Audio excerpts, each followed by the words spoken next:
Hello, everybody, and welcome to KamenRider Blackman. And as of recording this, it is, of course, New Year's Eve. So, this is the final video. This is the last video of the year. So, and for today, I'm not going to really talk about tokusatsu. So, this is my first non-toku video. And I might do some more of these on occasion, but I'm not going to get far off. But since this is the end of the year, I'm just going to... Basically, I'm going to talk about my top 5 favorite movies of... I'm going to talk about my top 5 favorite movies in 2018, basically. So, there are no honorable mentions. This is a really short list because I don't really go out that much. But I do like watching movies. So, that said, number 5, Deadpool 2. I really like Deadpool 2. It's hilarious. It's hilarious. It still manages to be new by working in a different angle. In the first half of that movie, it did do a lot of harkening back and doing old jokes from the last movie. But I thought the plot still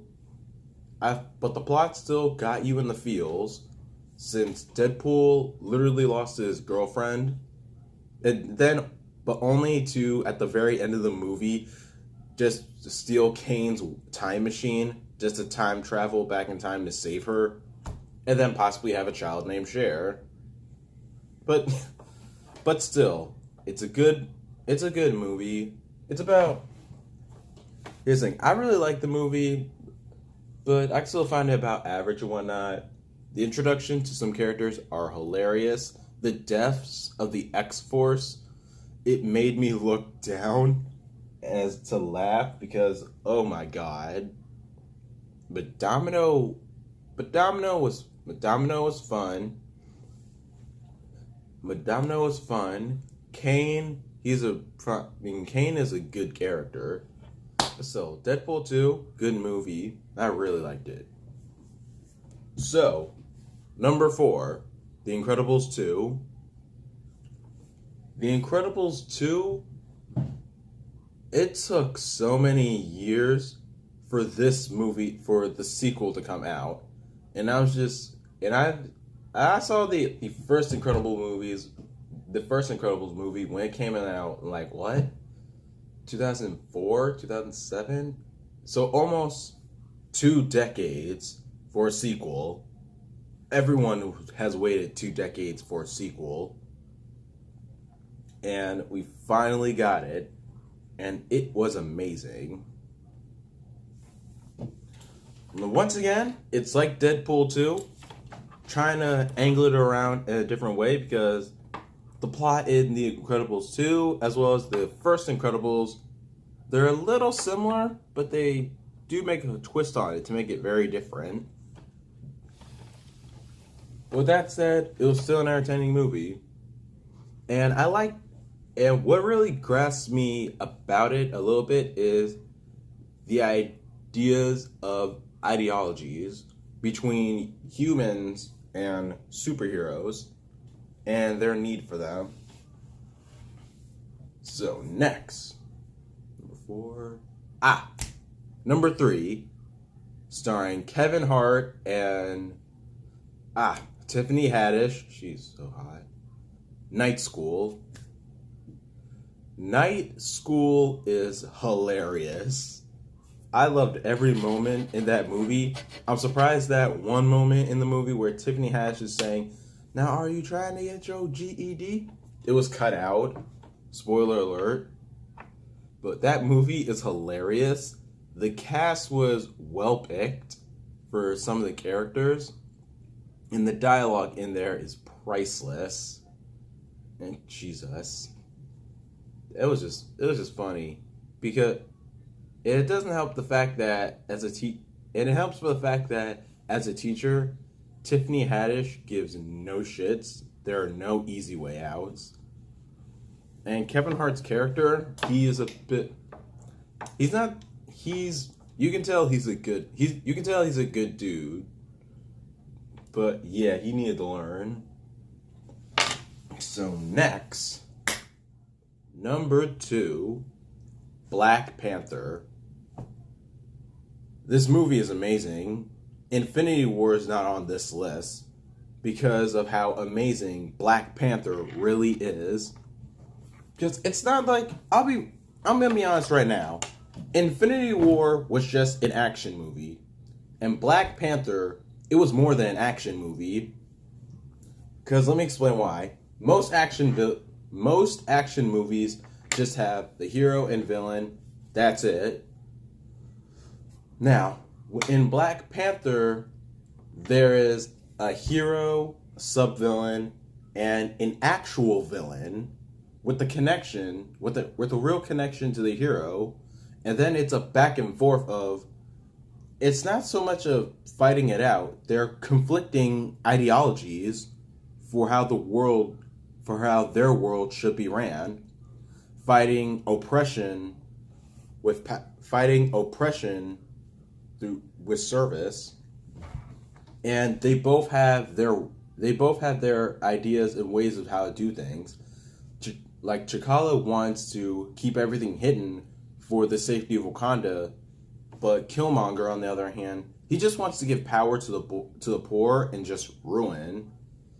But on the other hand, the oppressed will just stay oppressed and nothing will come from it. But as much as they would like to help, they can't because they don't want to be responsible for corruption. You see what I mean there? There's going back. It's a back and forth with this, which is why Black Panther is just so amazing. It's like, if we don't, but we want to, but can't for this, but this will just be this, but more. Like, it's just going back and forth with positive and negatives from the heroes and the villains. And like what I said, it's a totally different type of hero movie. Any type of hero movie just has either an origin story or the hero and the villain being the hero and the villain. But in Black Panther, it's a lot deeper than that. Now, like I said, Black Panther is on this list and not Infinity War. That's mainly because I've seen Infinity War, not bad. I have a few issues with it. Don't even get me started with that ending. But it's not on my list because Black Panther to me was just more amazing, was more entertaining. It's not, and I'm not on that bandwagon for our first Marvel superhero movie, whatnot, and how it touches people and whatnot. Okay, did it touch me? Yes, but not to that extent of how the media wants to make this movie out to be.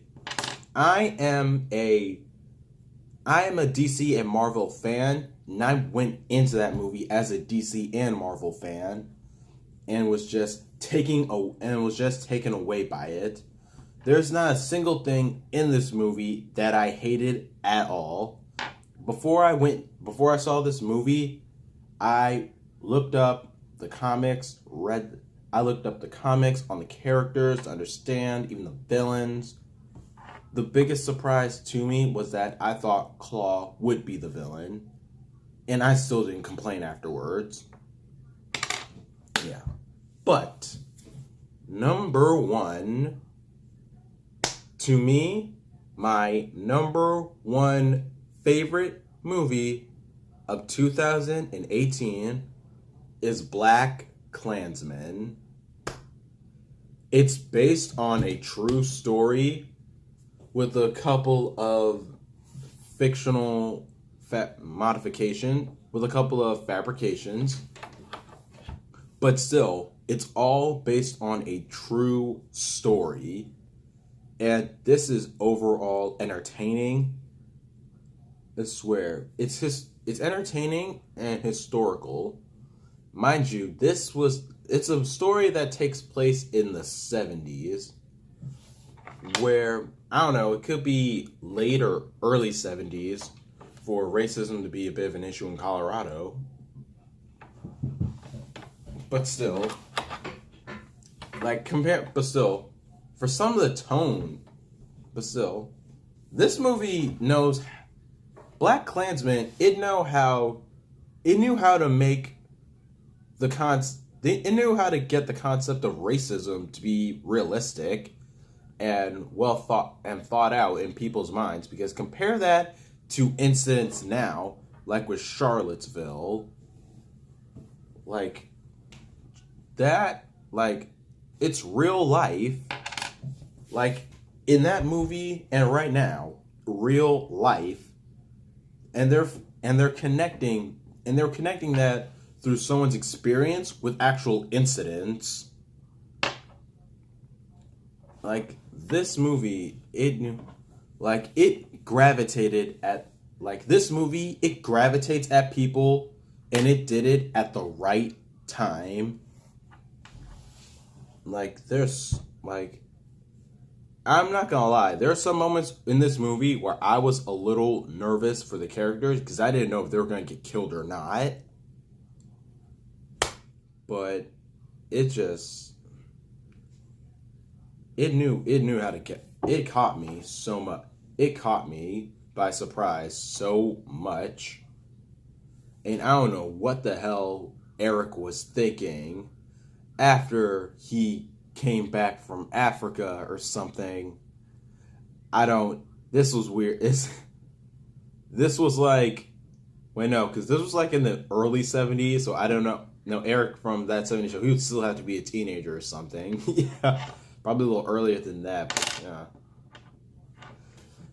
But, anywho, that's my list for the top 5 movies of 2018.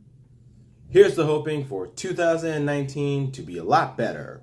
See you guys next time. Oh, and a Happy New Year. Hope you enjoyed this video. Please don't forget to like, subscribe, tell your friends about KamenRider Blackman. This is the first nontoku video I've ever done. This is the first nontoku video I've ever done because I originally wanted to do something just to close out the year, pretty much. And so I thought of doing this. But yeah, like I said, like, subscribe, tell your friends about KamenRider Blackman if you'd like to, and I will see you guys next time. Happy New Year!